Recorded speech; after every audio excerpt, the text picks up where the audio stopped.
Esto es una producción de Mindalia Televisión y Mindalia Radio, audiovisuales sin ánimo de lucro, de Mindalia.com, para aportar conocimiento y crear conciencia. Mindalia.com, la primera red social de ayuda altruista a través del pensamiento. No te afecta, es un universo paralelo que ha abierto tu ser querido. Para las personas que sean muy celosas esto puede ser tremendo, porque pueden incluso decir, no, es que yo no estoy dispuesta a que mi pareja tenga un universo paralelo donde no esté conmigo. Bueno, pues cuando se plantea la disyuntiva a una pareja o uno de los dos en la pareja de seguir o no seguir, se está abriendo un universo paralelo donde esa pareja ya no está. Lo de la convergencia es la tendencia natural y no hay un tiempo definido. Es decir, no se puede decir que sea un año, ni 5 años, ni una vida, ni 5 vidas. Se sabe que hay una tendencia a la convergencia, que esos universos que estamos abriendo como opciones distintas son caminos efectivamente muy diversos, pero que van conduciendo a un mismo punto y es como si finalmente fueran eso, convergiendo hacia una misma realidad. Pero como compartía antes del descanso, el estar viviendo muchos universos paralelos simplemente te distrae en consciencia. No es ni bueno ni malo, pero te distrae en consciencia. Y los universos paralelos van desapareciendo cuando no vas deseando, cuando no vas eligiendo, cuando no vas tomando decisiones desceradamente, sino que confías en la vida y te dejas llevar por la vida. E incluso ante cosas concretas, incluso ante acontecimientos concretos, te dejas llevar por la vida en la confianza. Una confianza que deriva de que la vida no es distinta de ti, sino que eres tú mismo. Por ejemplo, se hacía una pregunta con relación al proyecto Om Shanti, Costa Sagrada o proyectos que tienen que ver con centros de actividades concienciales, formas de vida en comunidad y por qué estos proyectos o una parte de ellos parece que le cuesta trabajo asentar, que le cuesta trabajo echar raíces. Mirad, cuando otras personas y yo mismo, hace ya 2 años y medio, va para 2 años y medio, sentimos en poner en marcha el proyecto Om Shanti, no fue una decisión. No fue una decisión. Fue simplemente un sentir que la vida llevaba hacia eso.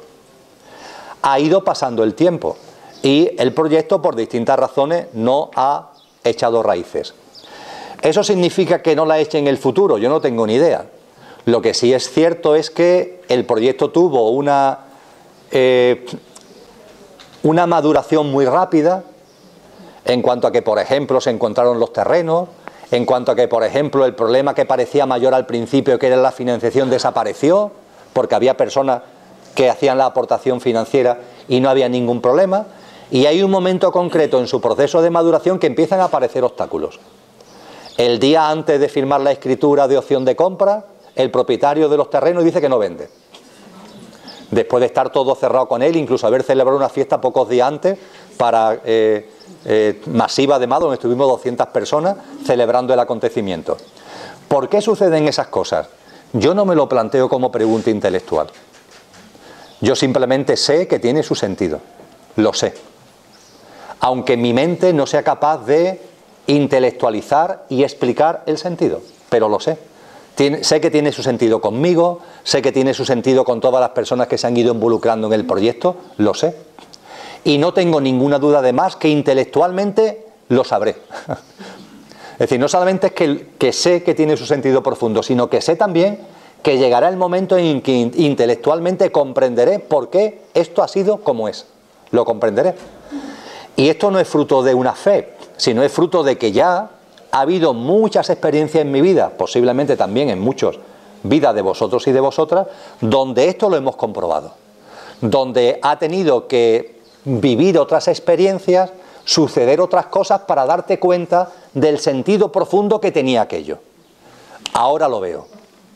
En términos de tiempo pudo pasar hace 5 años, o hace 10, vete a saber. Y hay un momento determinado en el que intelectualmente incluso, ¡plac! Mira, este era el motivo, esta era la razón, sucedió por esto, sucedió por aquello. Para mí no es un acto de fe, para mí es que ya la vida han sido tantas las experiencias, las mías y las que mucha gente han compartido conmigo, que me llevan a no tener ningún tipo de duda al respecto. Todo tiene su sentido profundo. El momento en el que vive la humanidad es el momento en el que vive la humanidad. No es ni el de hace 50 años, ni es el de dentro de 50 años, es el de ahora. Y el de ahora, no me cansaré de repetirlo, estamos en un proceso de transición. Y en el proceso de transición estamos con un pie en Pinto y con otro pie en Valdemoro. Esa es la realidad. En este proceso de transición, lo que comparto de corazón es que confiemos. Y en esa confianza, dicho coloquialmente, avancemos. Estamos abandonando una vieja vida que ha sido perfecta, la que necesitábamos para poder ahora iniciar una nueva vida. A esa vida no le ha faltado ni un perejil para que sea la que tuvo que ser, para que ahora vivamos lo que estamos viviendo. Y por tanto fue perfecta. Podemos decir que era un estado de conciencia muy egocéntrico, muy egoico, muy centrado en lo material, con poca capacidad de percepción de otras realidades, en fin, lo que nos dé la gana. Pero fue el que tenía que ser. En nuestro proceso conciencial y evolutivo y en el proceso conciencial y evolutivo de la humanidad. Los procesos concienciales son de cada uno, por experiencias, las experiencias vividas. Y a su vez, siendo personales, son colectivos. Porque en cuanto que un ser humano avanza en su estado de conciencia, eso le hace una aportación al campo morfogenético de la conciencia de la humanidad e incide en la conciencia de la humanidad. Y cuando cualquier persona incide por su evolución conciencial en la conciencia de la humanidad, eso está a su vez repercutiendo en todos los demás seres humanos. Cuando hablemos de Jesús, esto es clave para entender la experiencia de Jesús de Nazaret. Por tanto, todo es exactamente como corresponde que sea. Y nosotros estamos ahora en un proceso de transición donde lo importante es, de corazón, no mirar atrás. No mirar atrás. En los textos antiguos se hace mucha incidencia en esto. Traigo a vuestra memoria un texto que quizás conozcáis. Vamos, seguro que lo habéis escuchado en algún momento. Sodoma y Gomorra. Sodoma y Gomorra pudieron existir. Existieran o no existieran es lo mismo. Lo podéis tomar como realidades o como metáforas, me da igual. Pero lo que nos narran es un mundo turbulento. Un mundo de estados de conciencia muy egoico, muy apegado a lo puramente físico y material, muy identificado con el coche y con el olvido de la trascendencia. Eso se ejemplifica con Sodoma y Gomorra. Y se nos dice en la Biblia de que de Sodoma y Gomorra salen unas personas que caminan hacia una nueva vida. Personas que han decidido, han sentido que esa no es su vida, que quieren vivir de una manera distinta. Han evolucionado en conciencia y se plantean vivir de una forma distinta. Concretamente se nos habla en la Biblia de que siguieron a Abraham. Y entre la gente que siguen a Abraham camino de esa nueva vida está la familia de un señor llamado Lot. Y Lot tiene una mujer. Y cuando están caminando hacia la nueva vida, la mujer de Lot vuelve la mirada para mirar lo que habían dejado, como para echar un último vistazo a lo que habían dejado. Y la mujer de Lot, que en lugar de seguir caminando hacia adelante, se para y mira hacia atrás, se convierte en una estatua de sal. Que con ello, no hace falta ser un lince, lo que se nos dice es que te quedas anquilosado, que te estancas. Cuando estamos avanzando en conciencia, porque así lo sentimos, hacia una nueva vida, tenemos que ser radicalmente coherentes. Es el momento de la coherencia. Y es el momento de no mirar atrás. Si miras atrás, te estancas. Ojo, no pasa nada, ¿eh? No te flagelas ni te das contra la pared, nada, pero te estancas. No hay que mirar atrás. En el momento de transición en el que estamos, en sus procesos concienciales y evolutivos, damos para todo. Hay personas que centran su energía en construir su vida en coherencia con lo que ahora sienten. Hay personas que todavía, y no pasa nada, como la realidad de este mundo, vamos a llamarle entre comillas y metafóricamente Sodoma y Gomorra, no resuena conmigo, lo que sienten es cambiar Sodoma y Gomorra, cambiarlo, cambiar la realidad. Y hay gente que quiere cambiar la realidad, perfecto. Desde el punto de vista conciencial, lo que se nos ha dicho siempre, por seres que han evolucionado mucha inconsciencia, es que no gastes un gramo de energía mirando a lo antiguo. Que no gastes tu energía en eso. Que pongas toda tu energía en crear lo nuevo. No en destruir lo viejo, sino en crear lo nuevo. De hecho, lo nuevo, en la medida en que va emergiendo, es lo que provoca el descuajerangamiento de lo viejo. En la medida en que surge lo nuevo, lo viejo se viene abajo. Lo viejo no se viene abajo porque nos peleemos con lo viejo, sino porque creamos lo nuevo. Es una especie de paradoja, pero es así. Cuando dedicamos energía a querer destruir lo viejo, lo único que hacemos es estancarnos.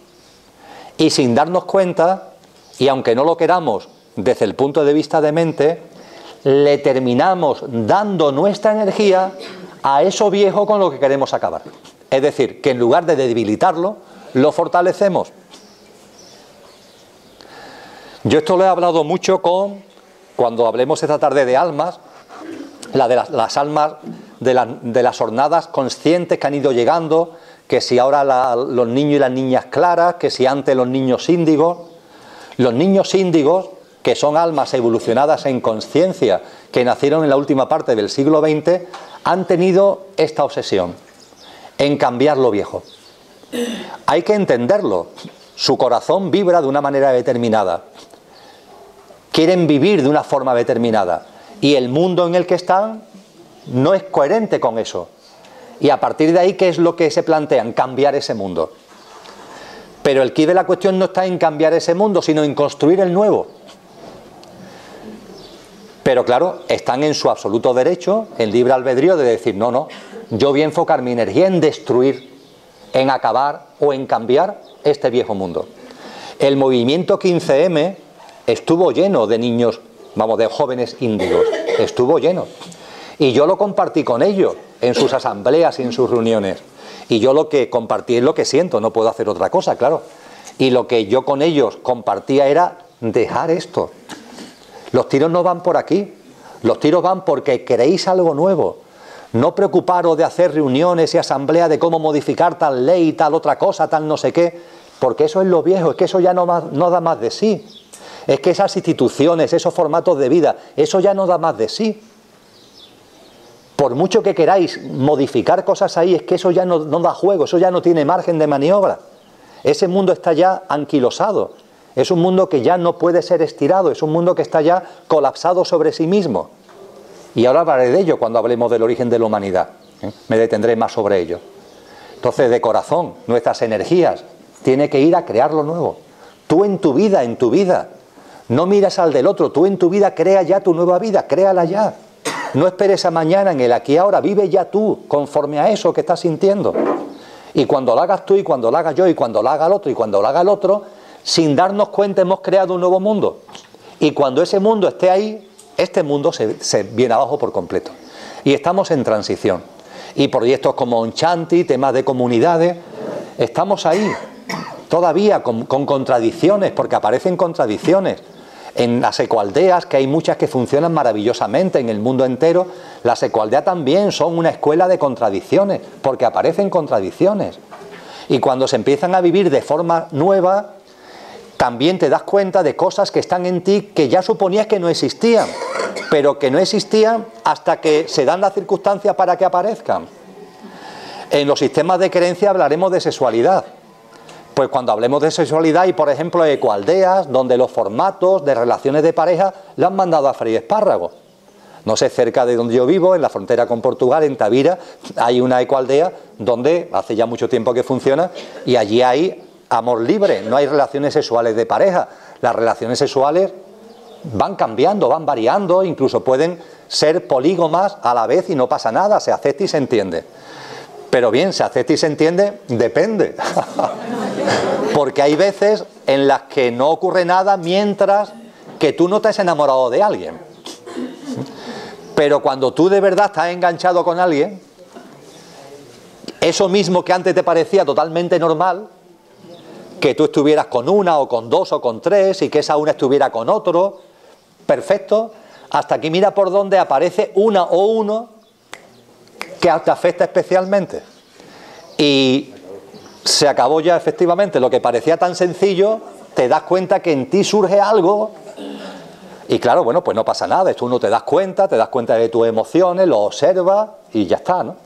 Pero aparecen contradicciones, ¿eh?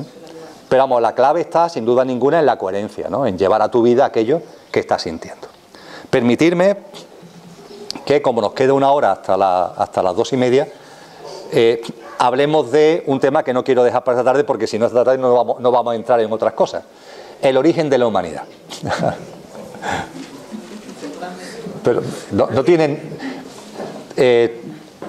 vamos a hablar de cosas en esta horita que a nuestro mundo emocional lo va a desconcertar mucho.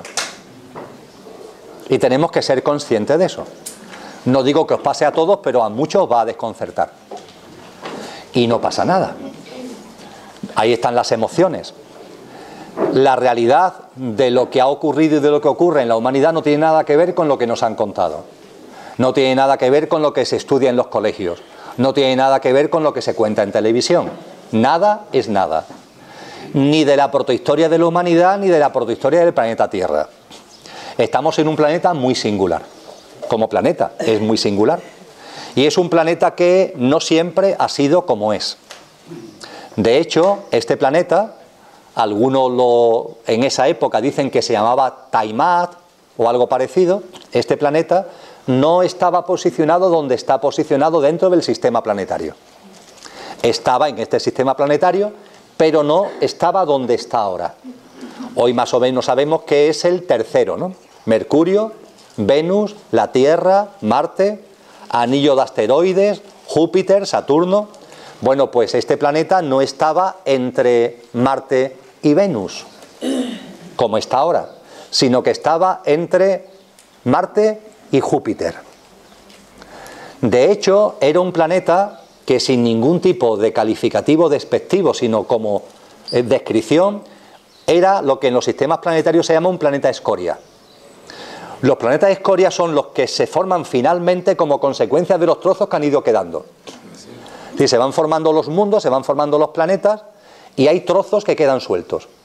Y a través del tiempo, entre comillas, esos trozos se van uniendo y configuran un planeta que es escoria en el sentido que es puramente tierra, rocoso. Es curioso que el nombre que le damos actualmente a este planeta no se corresponde con lo que este planeta es hoy, sino con lo que fue ayer. Tiene su punto de gracia. Hoy este no es un planeta tierra, este es un planeta agua. El 72% de la superficie es agua. Y dentro de la masa planetaria, la mayor masa es agua. Nosotros mismos, en nuestra biología, el 70%, al igual que el planeta, somos agua. Este nombre del planeta Tierra no tiene que ver con la realidad actual del planeta, tiene que ver con la protohistoria del planeta. Es gracioso, aunque hayamos olvidado esa protohistoria. Y el planeta era un planeta rocoso, un planeta tipo escoria. Y hubo de los muchos acontecimientos que suceden en los movimientos galácticos, hubo un enorme asteroide que entró en nuestro sistema solar. Y al pasearse por el sistema solar impactó con Tiamat. Impactó con lo que hoy llamamos Tierra. Y en el impacto tan tremendo que tuvo, lo desplazó.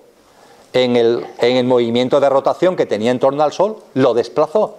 Le dio un golpe tan tremendo que lo acercó hacia el Sol.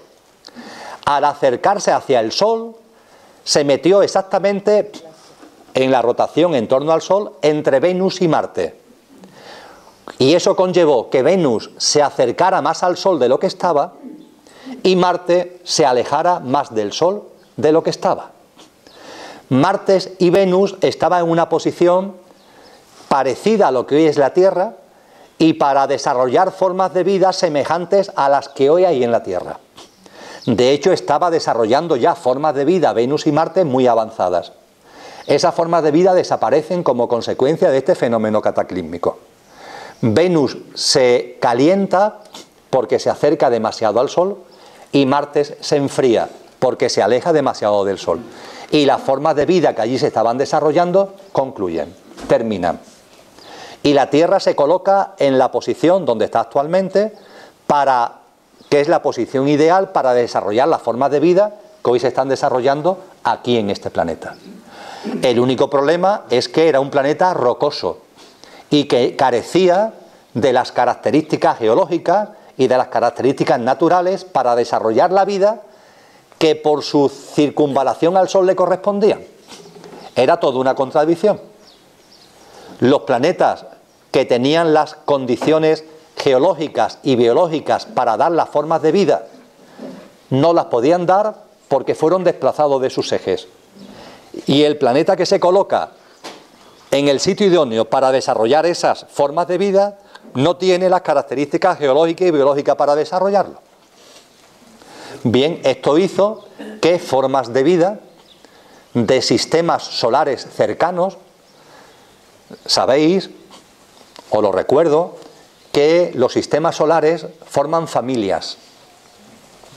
Los sistemas solares no son cada uno hijo de su padre y de su madre, sino que forman familias. Y el sistema solar de Ors, que es como se llama nuestro sistema solar se le llama Ors. Ors es un sistema solar que está en familia con otros sistemas solares.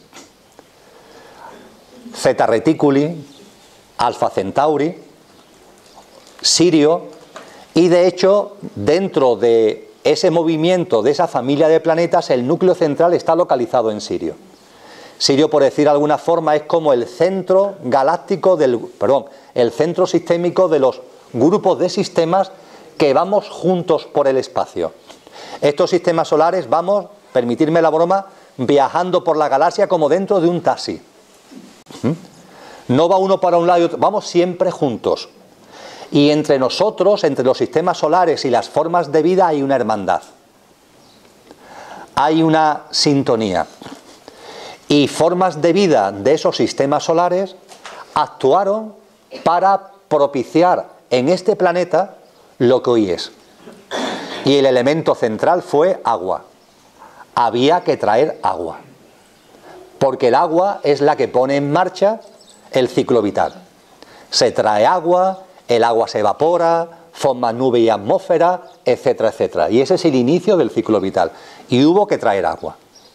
Hoy día hasta la NASA sabe y lo divulga de que la vida en la Tierra surgió porque llegó agua de fuera. Eso sí, ellos creen, o por lo menos dicen, que esa llegada fue casual. Cometas, asteroides, los cometas siempre tienen colas que tienen hielo, colas heladas, asteroides fríos, que iban chocando sobre la Tierra y al ir chocando iban dejando hielo y ese hielo se diluía y fue formando charquitos y fue generando poco a poco el agua necesaria para poner en marcha el ciclo vital.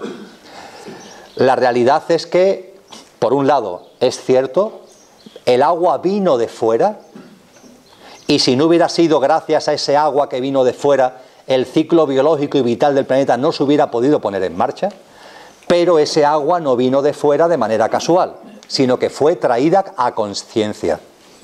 Formas de vida de esos sistemas a los que acabo de hacer referencia trajeron agua en cantidades suficientes como para que se pusiera en marcha el ciclo de vida. Y no solamente trajeron agua, sino que también se trajeron formas de vida que viven en el agua y que vinieron voluntariamente a este planeta.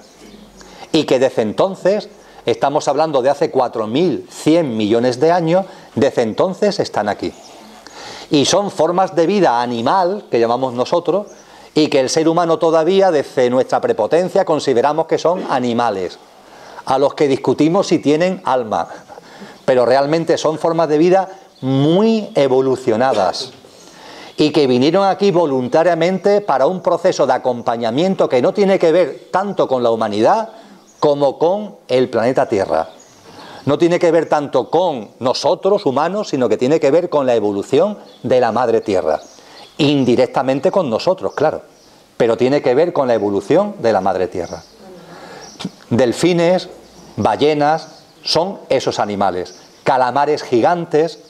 Esas formas de vida, hay muchas de ellas que todavía no conoce la humanidad.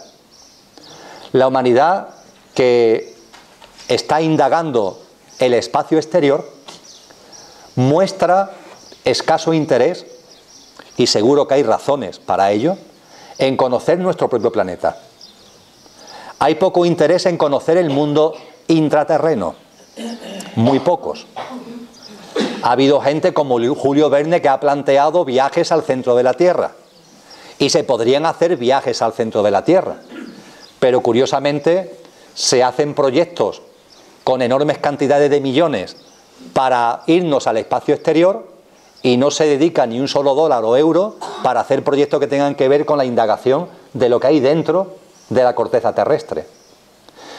Pero es que además nuestra tecnología, que ha conseguido lanzar sondas que están más allá de nuestro sistema solar, no tiene capacidad, por ejemplo, para meterse en el mar. En cuanto que nos metemos a 300, 400 metros de profundidad, empiezan los problemas.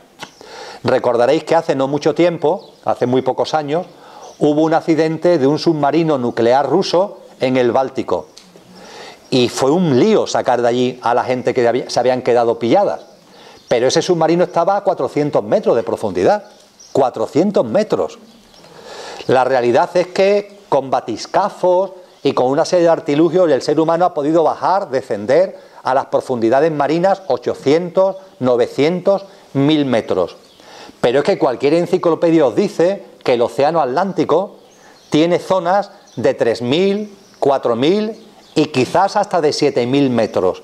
Y en las fosas abisales del océano Pacífico nos dicen las enciclopedias que las profundidades llegan a ser de 11.000 metros. Y el ser humano no puede llegar más allá de 400, 800 o 1000. ¿Qué es lo que hay ahí? ¿Qué formas de vida hay ahí? ¿Qué mundos hay ahí? Lo que no tengamos ninguna duda es que eso está lleno de vida. Porque la vida florece y sale por todas partes. Y ahí hay formas de vida, algunas de ellas, no todas, otras han surgido en el proceso evolutivo del propio planeta Tierra, pero hay formas de vida que proceden de esta época a la que he hecho referencia. Y esto es precioso, es un acto de amor, de colaboración entre civilizaciones. Y debido a ello la Tierra entró en su proceso biológico, que finalmente ha dado lugar a la maravilla que hoy es este planeta, un vergel, con una enorme gama, enorme variedad de especies y de formas vitales.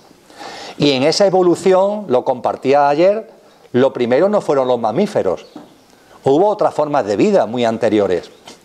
El mundo marino fue lo primero. Después, poco a poco, cuando fue surgiendo tierra en el proceso de creación vital, lo que en esa forma de vida, que fueron apareciendo en la tierra, las formas de vida fueron vegetales, vegetación, plantas. Y eso han tenido su proceso evolutivo, en consciencia. Y posteriormente aparecieron otras formas de vida como los reptiles. Y los reptiles hubieran sido la especie preponderante en este planeta, si no hubiera sido por ese enorme cataclismo que los científicos sitúan en lo que se denomina el límite KT. Un choque de un asteroide contra el planeta Tierra que produce una nube de polvo gigantesca que impide que los rayos de sol entren, con lo cual se produce un efecto primero de glaciación, después un efecto invernadero, y eso hace que desaparezca toda forma de vida que tuviera más de 20 centímetros, porque no había fuente de alimentación para formas de vida más grandes. Y eso hizo que todas esas vidas reptilianas desaparecieran.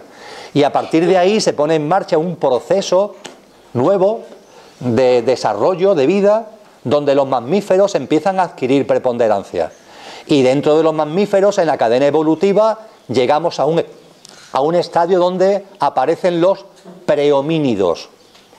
Los prehomínidos es toda esta amalgama y este lío que tenemos con relación a los monos. Todos procedemos de un tronco común, aunque somos distintos. Y las formas de vida prehomínida tienen relación con ese mundo. El mundo de los simios, el mundo de los humanos prehomínidos, el mundo de los chimpancés.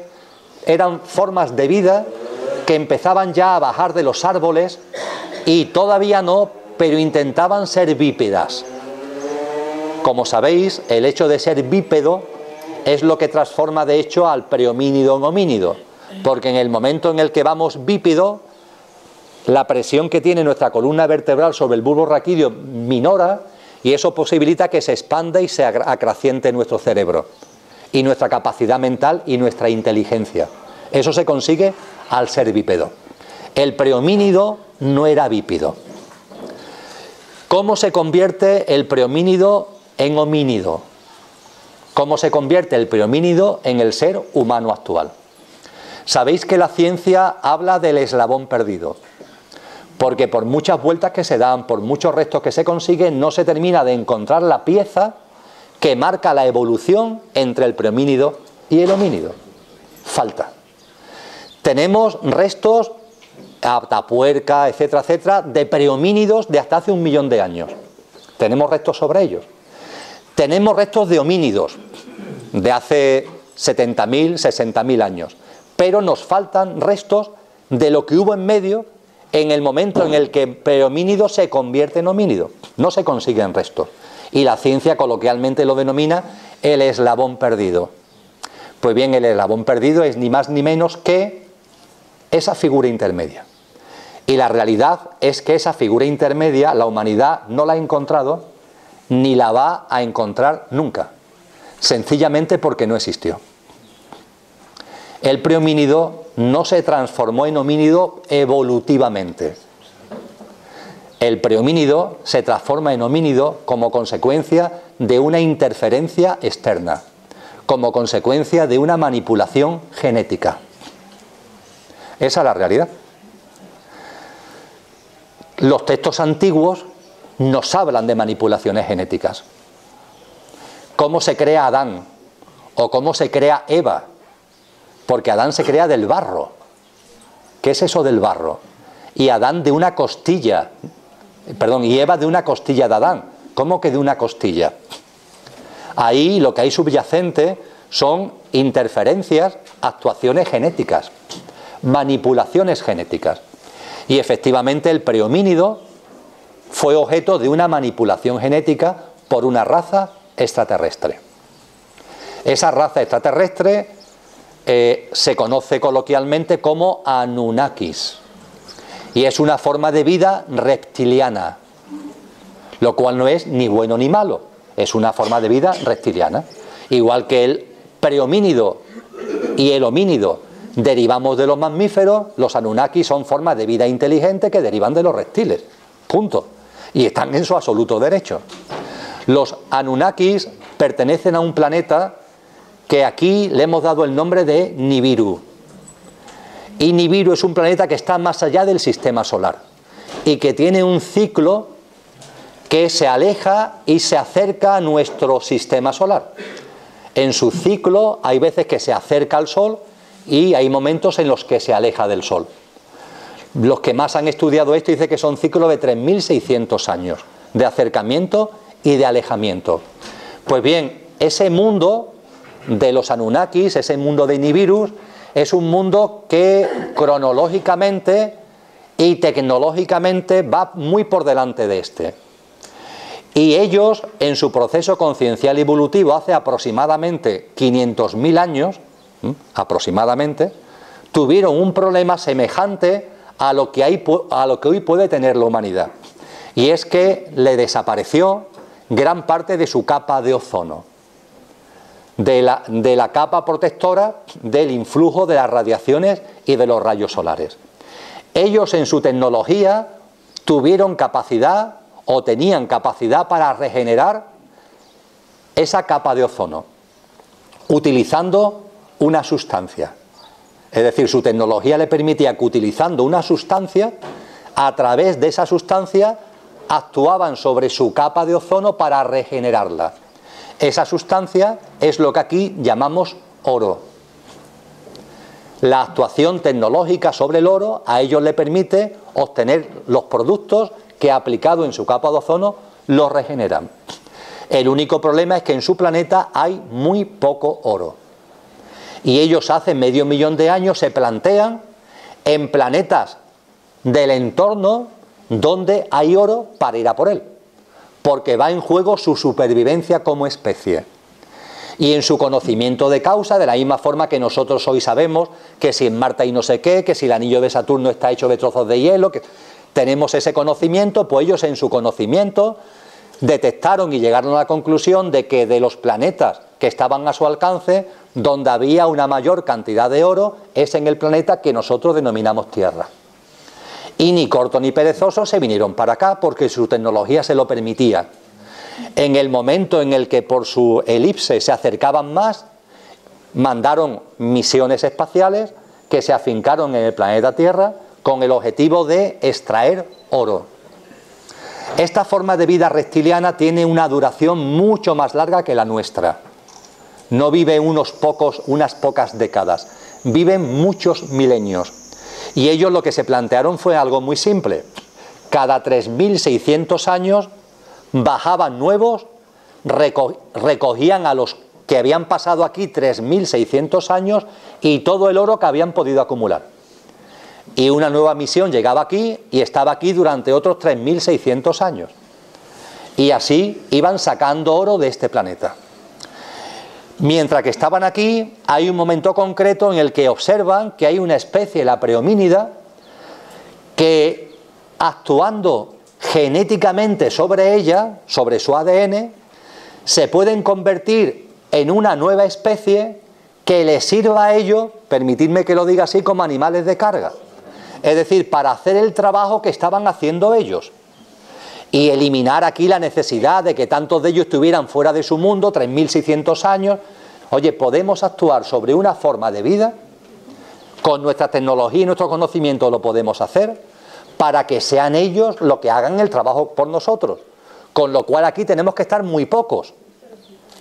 Eso sí, necesitamos que la manipulación genética sea lo suficientemente fuerte como para que puedan recibir órdenes y puedan llevar a cabo tareas que son las pertinentes para poder extraer el oro, almacenarlo y en su momento ya poderlo llevar a nuestro planeta. Y es ahí, en ese momento, y cuando se realiza la manipulación genética del prehomínido. Ya está. Y a los prehomínidos se actúa sobre ellos y se les manipula genéticamente. Y es así como surge el homínido. Así de sencillo. A partir del surgimiento del homínido, el homínido es un animal, visto desde la perspectiva Anunnakis, un animal a su servicio.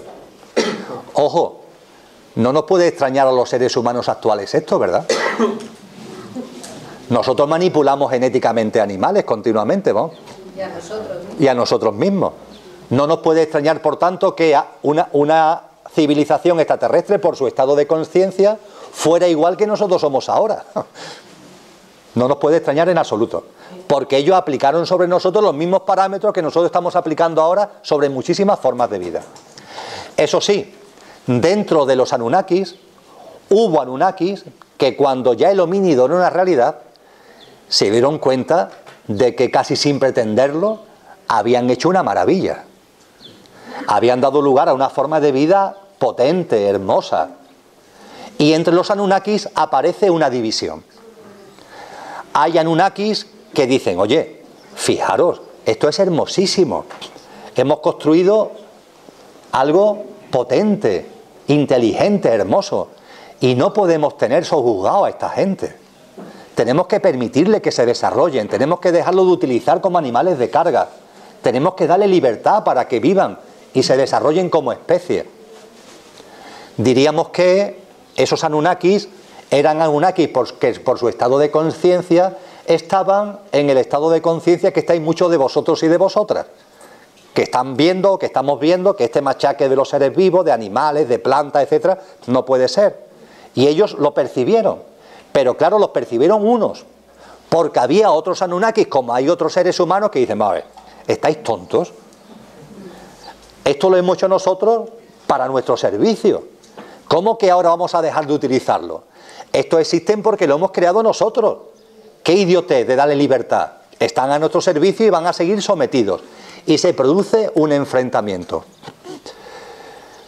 Los que más han profundizado en los registros acásicos, en introspecciones con relación a eso, nos dicen que el choque entre Caín y Abel es un choque que se produce entre dos hermanos Anunnakis que eran los líderes que encabezaban las misiones Anunnakis en este planeta y que pelean entre ellos porque tienen esta visión distinta de las cosas. Lo que en la terminología cristiana sería Abel es el que ve que no se puede seguir machacando al homínido, y el Caín sería el que dice no, esto lo hemos creado nosotros y están aquí a nuestro servicio y a nuestra disposición.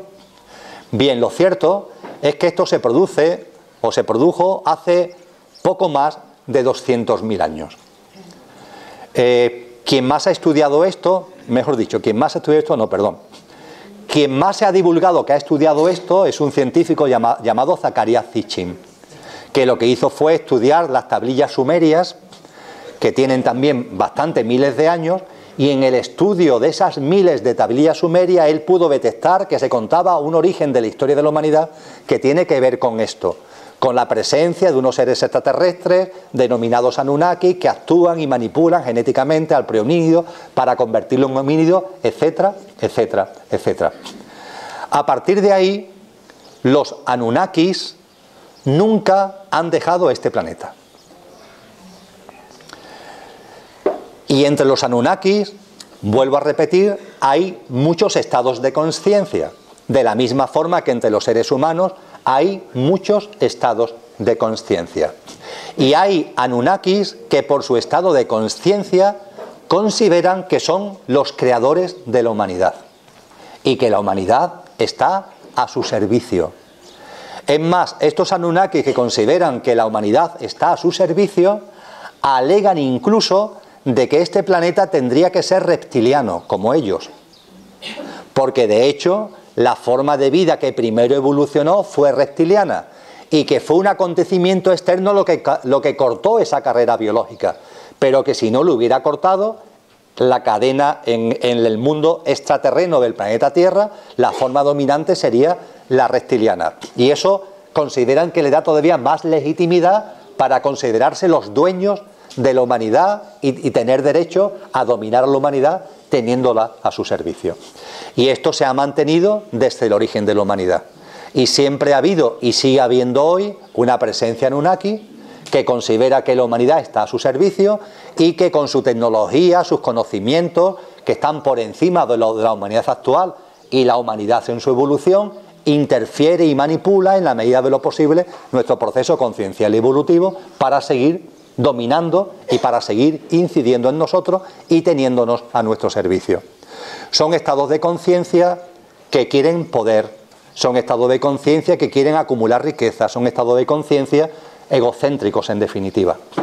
Y por supuesto han hecho todo lo posible para que ese estado de conciencia sea el imperante en la humanidad, porque además es el que les conviene a ellos. Desde entonces para acá la humanidad no ha sido una. El prehomínido no ha tenido solamente una forma civilizatoria. Sabéis que se habla, antes de esta civilización humana, se habla de la Atlántida. Y antes de la Atlántida se habla de Lemuria. Lemuria parece ser que surge debido a que en esa confrontación que se da entre Anunnakis, los Anunnakis que están por darle libertad al ser humano, al homínido que han creado, consiguen que al menos una parte, no todos, tengan esa libertad. Y esos seres forman, esos seres libres, esos homínidos primeros, primitivos, por llamarlo de alguna forma, forman lo que se llama Lemuria. Y Lemuria da lugar a una civilización muy avanzada consciencialmente, muy pura en conciencia. Eran seres puros acompañados de seres puros. Y la evolución en conciencia fue muy ágil, muy veloz y muy potente. Posteriormente surge otro mundo que es Atlántida. Hay un gran interrogante en nuestro proceso conciencial. ¿Por qué desaparece Lemuria? ¿Por qué surge la Atlántida? Lo único que puedo compartir con vosotros y con vosotras es que posiblemente en Lemuria, en los pactos de amor que hay entre todos los que estamos encarnados, porque los hay, todos los que estamos encarnados tenemos un pacto entre nosotros. Hay pactos entre almas, pero después hay una especie de gran pacto. Todos los que estamos encarnados en seres humanos, todas las formas de vida, si cabe, que estamos encarnados en este planeta, tenemos un gran pacto. Pues bien, en el pacto de los lemurianos, por llamarlo de alguna forma, no estaba incluido algo que sí tenemos incluidos los que estamos encarnados en humanos. Me refiero al hecho de volver a encarnar hasta que se genere la masa crítica suficiente del nuevo mundo. Eso en Lemuria no existía. En Lemuria, como en tantos mundos, la evolución en conciencia es muy simple. Tú te vas encarnando, te vas encarnando, te vas encarnando, y hay un momento determinado en el que ya recuerdas lo que eres, en el que ya has tomado plena conciencia y ya no te vuelves a encarnar. ¿O es que vamos a estar siempre encarnándonos en la experiencia humana? Ha vivido la experiencia humana, le ha sacado todo el jugo que tienes que sacarle, y hay un momento determinado que se acabó, que ya está. Bueno, pues en el mundo lemuriano se vivían experiencias lemurianas, se evolucionaba en esas experiencias lemurianas, y hay un momento determinado en el que se acabó. Pues bien, cuando se termina ya no te vuelves a encarnar. ¿Qué es lo que sucede? Que cuando, vamos a suponer que de los que estamos en esta sala, somos la humanidad, o somos los lemurianos. Ahora tú, Jim, desencarnas y no vuelves a encarnar, porque ella ya, en su proceso conciencial evolutivo, ha vivido lo que tenía que vivir, se ha recordado plenamente, se ha divinizado y ya no vuelve a encarnar. Una menos. Aquí seguimos los demás. Pero ahora le pasa a él, ¡chum!, y ya no vuelve a encarnar. Y ahora le pasa a ella y a aquel, y a aquel, y a aquel, y a aquel, y a aquel, y a aquel, y jin, jin, jin, y no vuelven a encarnar, y no vuelven a encarnar, y no vuelven a encarnar. Los que nos vamos quedando aquí somos los que en nuestro estado de conciencia vamos a un ritmo distinto. Torpe. No, no es torpe, la palabra no es torpe, simplemente distinto. Claro, cuando tú en tu estado de conciencia tú vas a tu ritmo, pero tienes al lado a otros que van a otro ritmo, esos te sirven de referentes. Es decir, en esta humanidad actual, que hay de todo, bueno, pues hay de todo. Lo hay más denso, lo hay más sutiles en estado de conciencia. Pero claro, nos estamos alimentando los unos a los otros, es decir, nos estamos apoyando conciencialmente los unos a los otros. En el momento en el que los seres humanos en conciencia más evolucionados no volvieran a encarnar, lo que se quedarían aquí son los seres humanos con una conciencia egocéntrica más acentuada, con el problema de que eso puede dar lugar a un estancamiento, a una ralentización enorme del proceso. Eso fue lo que pasó en Lemuria. Ya está. Y Lemuria, siempre que desaparece algo en el plano físico, es porque ha ocurrido algo en el plano consciencial. Y Lemuria, que fue maravilloso en todo su discurrir, hubo un momento determinado, por lo que acabo de compartir, que se estanca. Y el estancamiento en conciencia provoca el hundimiento físico. Y Lemuria, que era un gran continente ubicado en el Océano Pacífico, se hunde. Y se acabó. Los descendientes de Lemuria, los lemurianos que no habían ido, sino que se habían quedado aquí, son los que con el paso del tiempo forman la Atlántida. La Atlántida era una isla situada en el Océano Atlántico. Muy fácil de ubicar. Australia, ¿la tenéis en la cabeza? Dale la vuelta.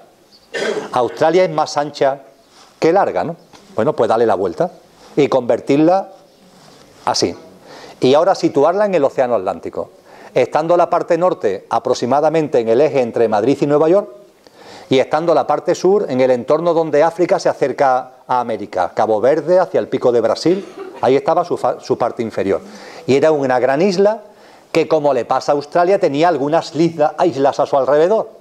Australia tenía Nueva Zelanda y otras islas, pues la Atlántida también tenía, además de la gran masa continental de esa isla, tenía otras islas a su alrededor.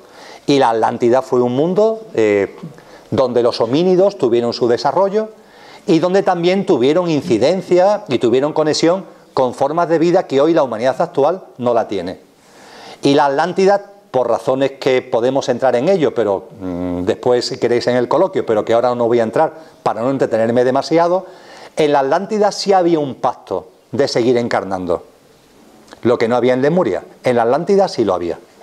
Pero Atlántida con todo colapsa conciencialmente.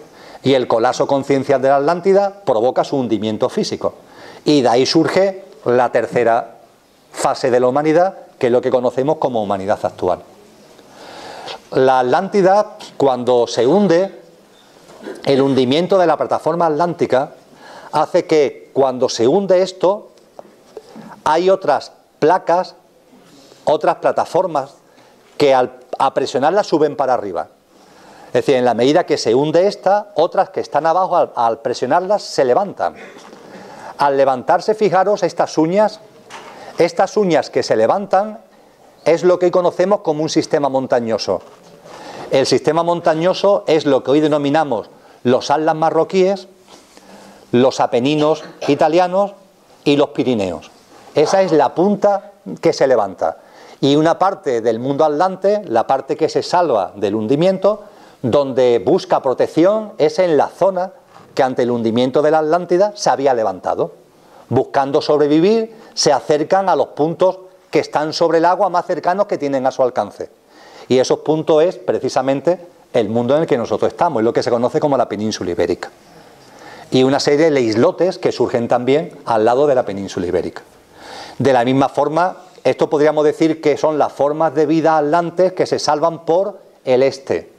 Hay formas de vida atlante que se salvan por el oeste y que dan lugar con el paso del tiempo a las civilizaciones mesoamericanas, centroamericanas, que proceden de ese mundo atlante. De la misma forma que aquí, en el ámbito de lo que denominamos Mediterráneo, las culturas mediterráneas derivan de esas culturas atlantes. Primero fueron posiblemente los tartesios, que fueron los descendientes primarios de los atlantes, y después esa cultura se va corriendo por el Mediterráneo en lo que los investigadores llaman una corriente de ida y vuelta.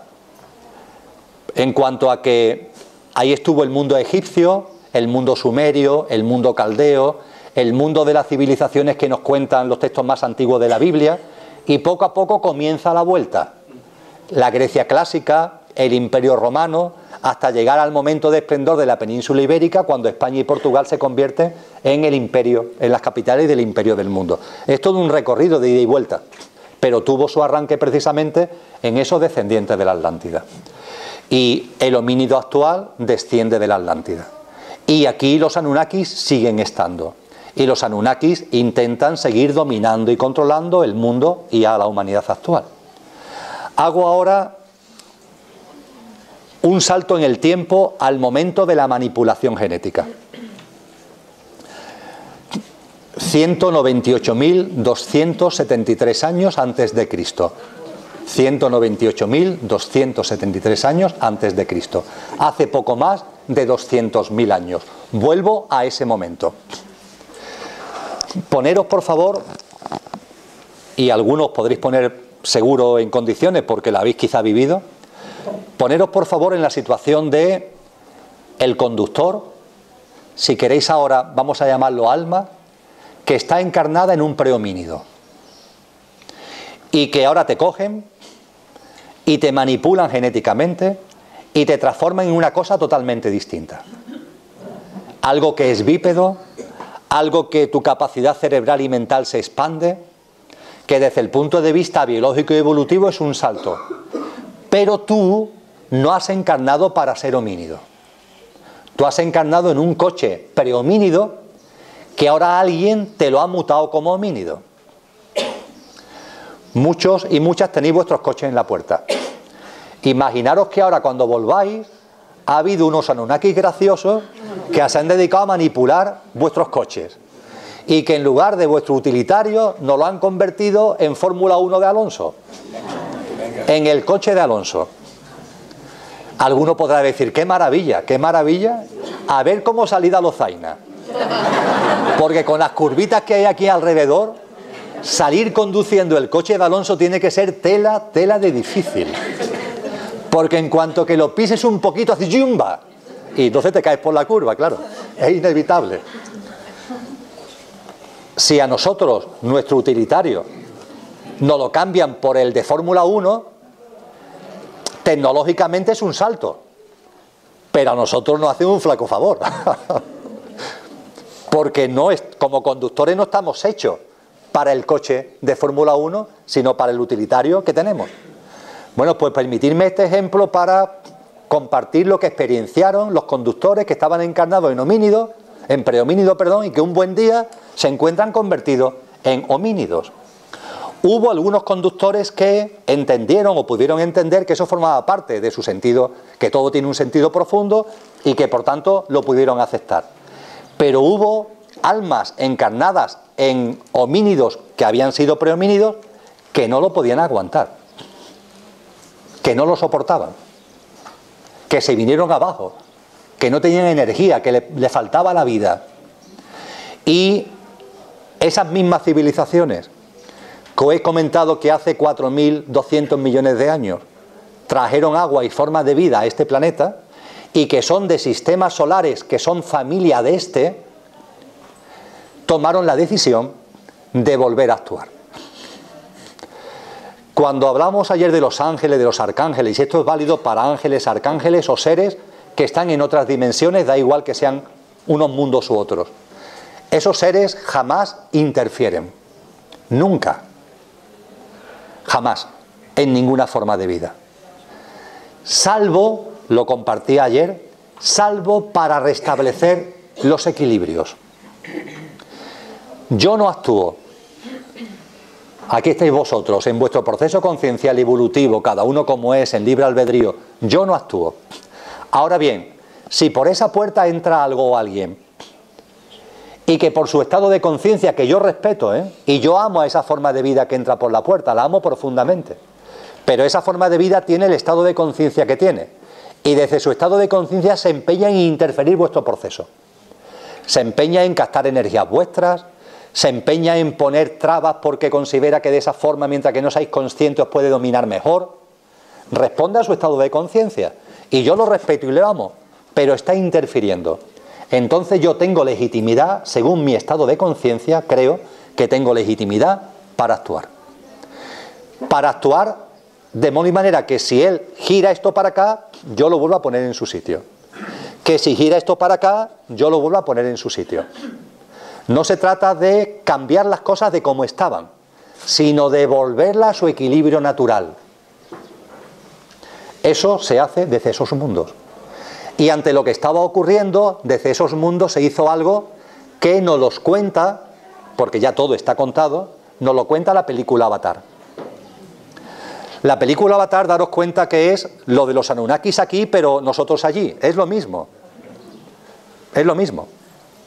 Somos nosotros los terrestres los que nos vamos a un mundo porque necesitamos cosas que hay en ese mundo y de esa forma queremos interferir en las formas de vida que hay en ese mundo. Es lo de los Anunnakis, pero contado al revés. Bien, cuando en esos otros mundos, en esos otros sistemas solares, esas formas de vida evolucionadas en conciencia que nunca interfieren, salvo para restablecer el equilibrio, ven lo que los Anunnakis han hecho, primero lo respetan, segundo continúan amando exactamente igual a los Anunnakis, pero en tercer lugar intervienen para restablecer el equilibrio. Y lo que nos cuenta la película Avatar es las transferencias en conciencia. ¿Os acordáis en la película Avatar que en ese árbol tan maravilloso, abajo del árbol se transfieren en conciencia? Es decir, que quien está en un cuerpo humano puede pasar al cuerpo de un avatar y el que está en un avatar puede pasar a un cuerpo humano. ¿Os acordáis de eso? Bueno, pues eso no es una ficción. Cuando se tiene capacidad como conductor, tú puedes salir de tu cuerpo. Y estos seres que estoy comentando, que no interfieren salvo para recuperar el equilibrio, estos saben hacerlo. Y hubo seres que vinieron de otros mundos y lo que hicieron fue, ante los que habían sido prehomínidos pero ya eran homínidos y que no aguantaban la experiencia porque sentían que ellos no habían encarnado para ser homínidos, a esas almas que se sentían como atrapadas en unos coches que consideraban que no eran los suyos, lo que se hizo con ellos fue una transferencia en conciencia. Es decir, las almas de los homínidos salieron de los homínidos y en su lugar entraron almas de seres que procedían de estos mundos. Puede haber otros que yo conozca fundamentalmente de Sirio, que yo conozca fundamentalmente del segundo planeta de Sirio B, que voluntariamente encarnaron en humanos, no naciendo como humanos, sino encarnaron como humanos haciendo una transferencia en conciencia con almas que se consideraban atrapadas en los cuerpos humanos. A esas almas se les saca y ellos, entre comillas, porque no tenían en principio eso, entran en cuerpos humanos. A partir de ahí, en la humanidad actual hay almas que son, permitidme que lo diga así, que han encarnado aquí porque han decidido encarnar en la Tierra. Pero también hay almas que no han decidido inicialmente encarnar en la Tierra, sino que han encarnado en otros mundos, pero que han venido voluntariamente aquí por los motivos que acabo de compartir y conviven con nosotros. ¿Cuántas son? No lo sé decir. Sé que no son muchas. Sé que en su inicio fueron 36, pero sé que después ha habido nuevas incorporaciones. Sé que inicialmente eran de Sirio, sé que posteriormente han venido de otros sitios. Y sé que hay un número, que insisto, no me atrevo a cuantificar, pero que son bastante más de 36, de seres humanos, que sus almas no han encarnado para vivir la experiencia humana, sino que han encarnado para vivir la experiencia en otro plano, pero como derivación de las experiencias que viven en ese otro plano, han venido a este para llevar a cabo la labor que os acabo de comentar. Y todo eso está aquí. Y todo eso está entre nosotros. Y entre nosotros, y ahora ya es cuando me veis a tirar zapato a la cabeza, entre nosotros también está lo que en toda confianza, más, iba a decir trabajo, la palabra no es trabajo, el percibirlo interiormente no lo veía y no lo veía.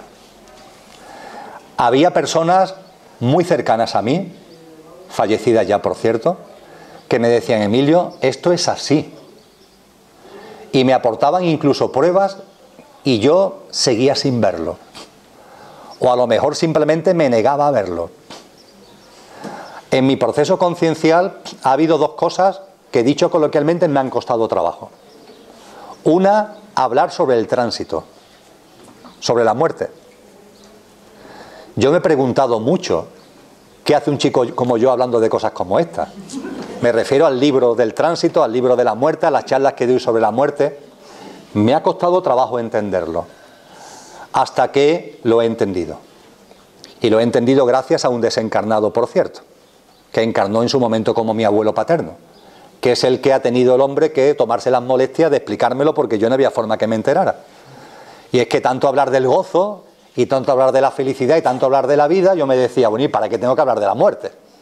La razón es muy sencilla, porque no solamente hay que hablar del gozo con relación a los vivos, sino también hay que hablar del gozo con relación a los que están en el tránsito, que son muchos. Y cuando hablamos del tránsito, los que están en tránsito están con nosotros. O mejor dicho, muchos de los que están en tránsito están con nosotros. Como me dijo mi abuelo, Emilio, es que a tu charla no solamente vienen vivos, vienen muertos. Y esos muertos tienen el mismo derecho a ser felices que los vivos. Y lo que se comparte en conciencia no solamente tiene que dirigirse a los vivos, también hay que dirigirse a los muertos, entendiendo por muertos aquellos que han desencarnado, pero no terminan de ir al plano de luz y están pillados en la fase de tránsito. Y es más, cuando compartimos acerca de la muerte entre los vivos, también eso hace que los vivos veamos la muerte de una forma distinta, con la que se modifican nuestras relaciones con los difuntos, con los que sin darnos cuenta estamos también ayudando para que nuestros difuntos puedan completar el tránsito. Esto que ahora para mí veo tan claramente, pues me ha costado trabajo. Y si no llega a ser por el bueno de mi abuelo Tomás, pues no me entero. Puede ser que no me hubiera enterado aunque él me hubiera dicho, pero en fin, me lo ha dicho y me he enterado. Y el otro tema que me ha costado trabajo, que es por lo que lo he sacado a colación, es la existencia del diablo. La existencia del diablo, de los diablos, de Satanás. Me ha costado mucho trabajo. Y he tenido grandes amigos de una enorme evolución en conciencia que durante años me han insistido en que esto es así, pero que han respetado profundamente que no lo viera. Hasta que lo he visto. Lo he visto. Y como lo he visto, pues lo comparto. No para que lo compartáis. Por favor, no para que lo compartáis. Sino porque es lo que percibo y se ha planteado este como uno de los temas, porque para hablar del presente de la humanidad y de lo que nos espera, esto hay que tenerlo en cuenta. Y hay que tener en cuenta que lo del ángel caído no es un mito, sino que es una realidad. Ya está. Y que lo que nos dicen los libros antiguos de muchas tradiciones espirituales no es una ficción, no es que estuviera fumado el que lo escribió, sino que se corresponde a lo real. Y lo real es que en las distintas dimensiones, en los distintos planos de conciencia, siempre, siempre, siempre en libre albedrío, por muy sutiles que sean las formas de existencia, siempre, siempre puede surgir el comportamiento egoico. Siempre. Y no pasa nada. Forma parte de la vida. Y concretamente, el ángel caído, si leéis los textos cristianos, no es un ángel. Ya estamos hechos unos expertos en la jerarquía celestial. Gracias a Areopagita ya sabemos los serafines, los no sé qué, los no sé cuántos. Bueno, pues el ángel caído no es un ángel caído, es un querubín. Es un querubín. Y os recuerdo que en la jerarquía celestial, querubines. Es decir, es una dimensión muy inefable. Es una dimensión muy pura. Y podemos pensar desde el plano humano, ¿y qué diantres tiene que pasar entre los querubines como para que uno caiga a este plano? Como para que vengan a vivir y a desarrollar sus experiencias en este plano. La figura del ángel caído, del querubín caído. ¿Qué es lo que ha tenido que pasar allí como para que a ese querubín y los que lo siguen estén aquí? Es también, creo, muy sencillo de entender cuando se entiende. Dijo Al-Halal, Dios es yo, y yo soy Dios cuando ceso de ser yo. ¿Vale? Lo hemos comentado desde el inicio del taller. Ya sabemos que cesar de ser yo significa no te identificas exclusivamente con tu yo físico, mental y emocional, transciende de eso y ¡plac! Te ves como el conductor que eres. Y ya se cierra el círculo. Dios es yo y yo soy Dios porque yo ya me he dado cuenta que soy mucho más que yo. He cesado de identificarme con mi yo, entendido este yo como el yo físico, mental y emocional. Bien, pues ese querubín o esos querubines, en principio fue uno, lo que dijo fue lo siguiente: Dios es yo y yo soy Dios sin cesar de ser yo. ¿Por qué diantre voy a cesar de ser yo? Yo quiero ejercer de Dios, pero yo.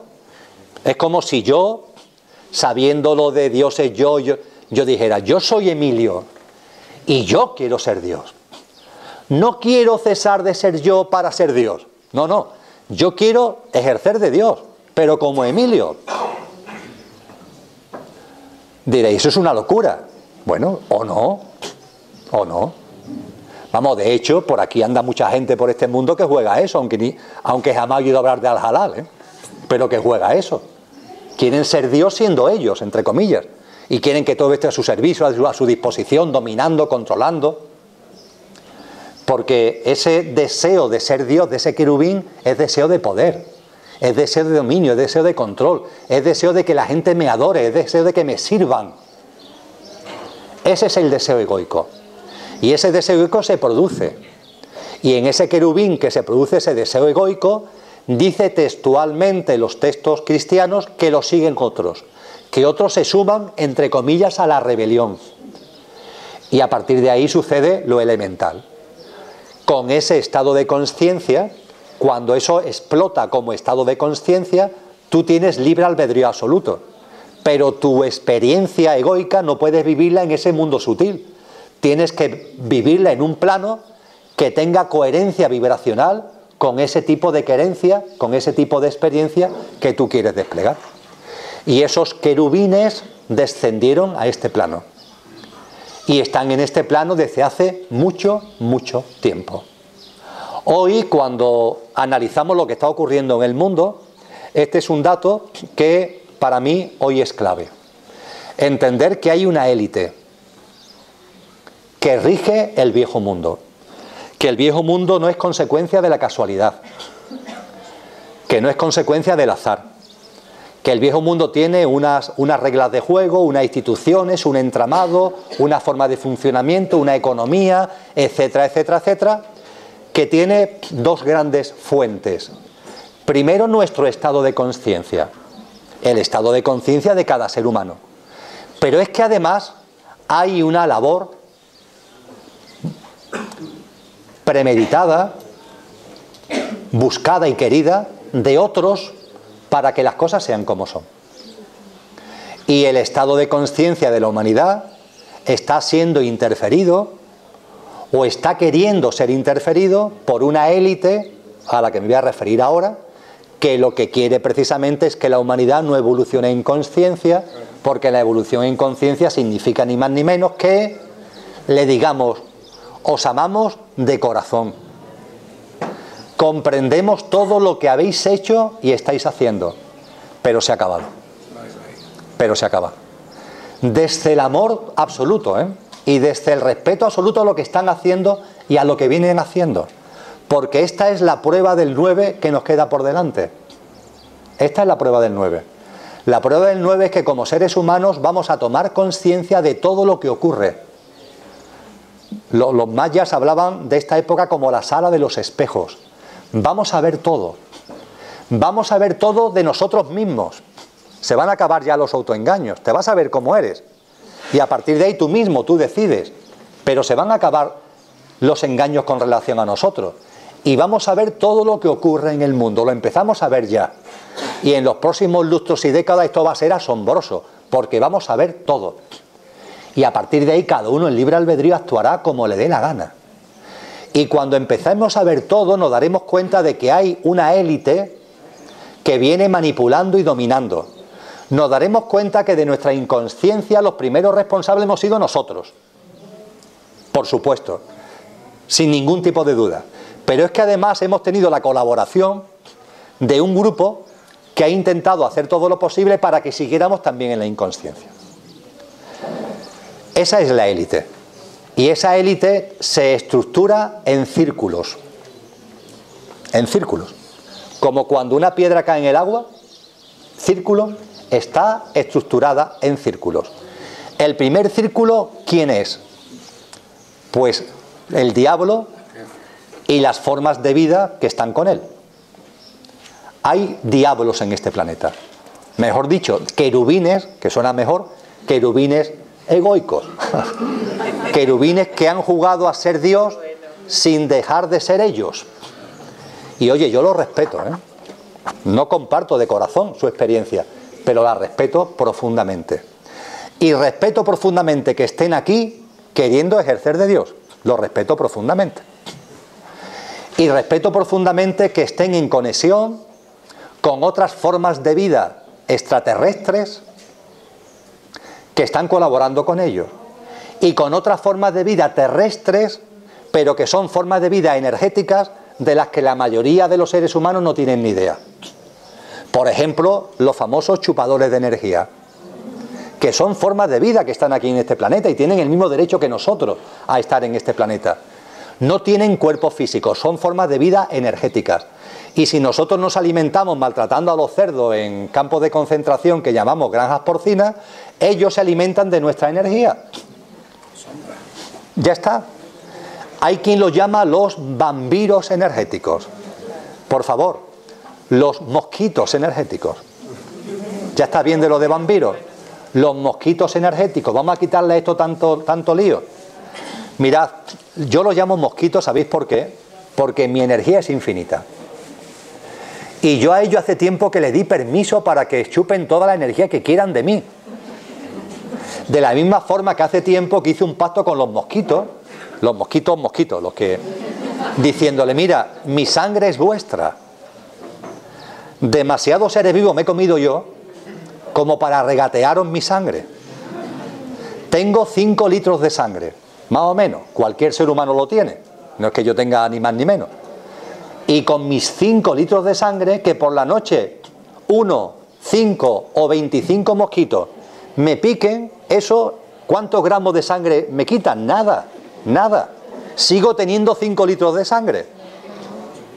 Entonces, ¿por qué diantres yo no voy a permitir que los mosquitos se alimenten de mí? Si ya yo me estoy alimentando de otros seres vivos. Entonces ya hace tiempo que hice un pacto con los mosquitos, que cuando es la época de los mosquitos los renuevo cada noche. Mi sangre es vuestra. Ya está. Está a vuestra disposición. Eso sí, no poneros nerviosos. Sí, hombre, porque los mosquitos boletean porque están nerviosos los pobres y originan roncha porque tienen prisa. Entonces, conmigo no hay prisa ninguna. Yo estoy tranquilo y por tanto no me despiertan porque no hacen, no lo hacen porque están tranquilos, y no me originan roncha porque están tranquilos. María Jesús, que de a mi lado, aparece con ronchas y yo sin ronchas, y me dice, es que a ti los mosquitos no te pican. Digo, sí, a mí los mosquitos me pican mucho más que a ti, pero a mí ni me despiertan ni me hacen roncha porque he hecho un pacto con ellos. Eso es una locura. Digo, bueno, pruébalo a ver qué pasa. Probadlo a ver qué pasa. Y yo además me levanto feliz por la mañana de que he servido de alimentación a un grupito de mosquitos. Mi sangre, en comparación con la que necesitan los mosquitos, es infinita. Esos 5 litros es infinita. Bueno, pues con estas figuras energéticas exactamente igual. Yo hace tiempo que le he dicho, oye, aquí tenéis, si soy infinito en mi energía. Eso sí, me he dado cuenta de una cosa. Los mosquitos han pactado conmigo y me chupan sangre. Y yo estoy muy feliz por eso, de verdad. Voy a llamarlo incluso ONG de mosquitos, estoy por darlo. Pero las figuras energéticas a las que hago referencia, no me cogen energía. Oye, parece como si al ponerme a su disposición mi energía no le gustara. De hecho, hay seres humanos que a estos seres los ven. Bastantes seres humanos. ¿Vamos concluyendo? Hay seres humanos que los ven. Y esos seres humanos que los ven, por ejemplo, que les gusta especialmente los sitios donde hay mucha gente. Por aquí están seguros. Donde hay mucha gente. Pero curiosamente, os pongo un ejemplo, los conciertos. Por ahí hubo algún papa, creo, algún cardenal, no sé quién, que habló de que el rock and roll era satánico. Sí. Bien, lo único cierto es que yo no entiendo mucho de música que no sea la clásica, con lo cual, por favor, si meto la pata, yo no sé, porque sé que hay mucho, que si rock and roll, que si heavy metal, que no sé qué. Yo lo que sí sé, porque me lo han constatado estas personas que sí los ven, es que hay determinadas músicas que en los que las escuchamos originan unas vibraciones que son las que a ellos les gustan. Lo cual no es ni bueno ni malo, sino simplemente es así. Es decir, son unos tipos de sonidos que resuenan en mí generando una vibración y movilizando una energía que es la que les gusta a ellos. Y van a esos conciertos. Van, por ejemplo, a los campos de fútbol. Mis amigos me dicen que el fútbol se ha convertido en un deporte de masas que está permanentemente impulsado desde las instituciones que domina la élite, porque es una gran fuente de alimento para este tipo de entidades. Y curiosamente este tipo de entidades que están masivamente en los campos de fútbol, cuando está el público, los que entendéis de fútbol sabéis que se juega fuera y en casa, ¿no? Entonces yo soy del Betis, pongamos por caso, y yo voy al Betis, y allí están estas entidades. Esas entidades están de modo y manera que van a alimentarse. Cuando el Betis va ganando, cosa que ocurre muy pocas veces, cuando el Betis va ganando, ellos es como ya si dejaran interesarle el asunto. Porque la masa está feliz, la masa está contenta. La masa empieza a cantar, a hacer la ola, y ahí a ellos no les gusta ese alimento. En cambio, como le suele ocurrir al Betis, por eso tenemos lo del man que pierda, porque si no lo pasaríamos fatal, cuando pierde, el público se ofusca. Empieza a insultar al árbitro, empiezan las peleas entre la gente, empieza la gente a alterarse, aquello ya no son seres humanos y se convierten en no sé qué, y esa energía es la que le gustas a ellos. El primer círculo es el diablo, con todo lo que ello supone, junto con extraterrestres y junto con formas energéticas que colaboran con Satanás y con los diablos. En cuanto que esta tarde volvamos, hablaremos del segundo círculo, donde aparecen seres humanos. Ahí sí hay seres humanos. Le dedicaremos a esto 15 o 20 minutos más esta tarde para después entrar en otras cosas. Nos vemos a las 5. Muchas gracias.